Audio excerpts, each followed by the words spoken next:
Hey parents, my name is Clayton. I'm one of the student pastors here at Stonewater. I just want to take a few minutes to share with you some tips on how to share your faith with your teenage son or daughter. The first thing you can do is just pray. God hears us when we pray. He answers. So the first thing you can do is just pray that God would move in your student's heart.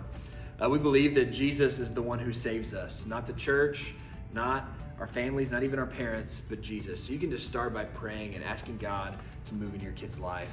The second thing you can do is tell the story. Tell the story of the gospel of Jesus Christ. Our kids team did an incredible job in a video just right here on this page where they break down the gospel and what it means to share the story of Christ. They talk about how God rules, we sinned, God provided, and Jesus wins.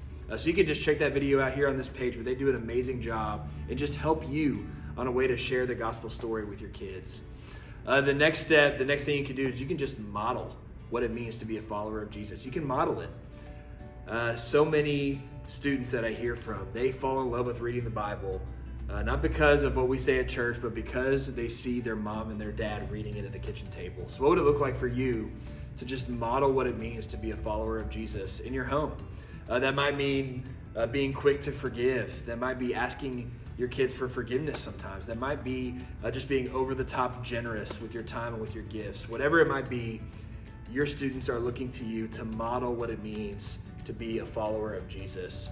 And the last tip I would have just about sharing your faith with your teenage son or daughter is just to encourage honesty. It is an intimidating subject for a student to bring up doubts or questions that they might have about their faith, and you can do an amazing job as a parent to just encourage honesty. Encourage your students to share with you just things they're struggling with, share with you questions that they might have about what it means to be a follower of Jesus. Encourage attitude, encourage a home that's filled with honesty. So those four things again: you can pray, you can share the gospel story, you can model what it means to be a follower of Jesus, and you can encourage an environment of honesty. And I know this might seem really intimidating. The idea of sharing the gospel and leading your kids to Christ, that might seem like a really hard and intimidating task. I heard an amazing quote one time from a pastor named D.L. Moody. Somebody was giving him a hard time about the way that he was preaching and evangelizing, and what he said was amazing. What he said is, "I like my way of doing it more than your way of not doing it." So there is no reason that you need to be perfect at being a parent. No perfect parents exist. There's no perfect parents allowed. But what you can do is you can start with something. You can do something instead of nothing. So whether that's praying, sharing the gospel, modeling what it means to be a Jesus follower, you guys can do it. We're so proud of you. Please reach out to us if you have any questions. We love you, parents.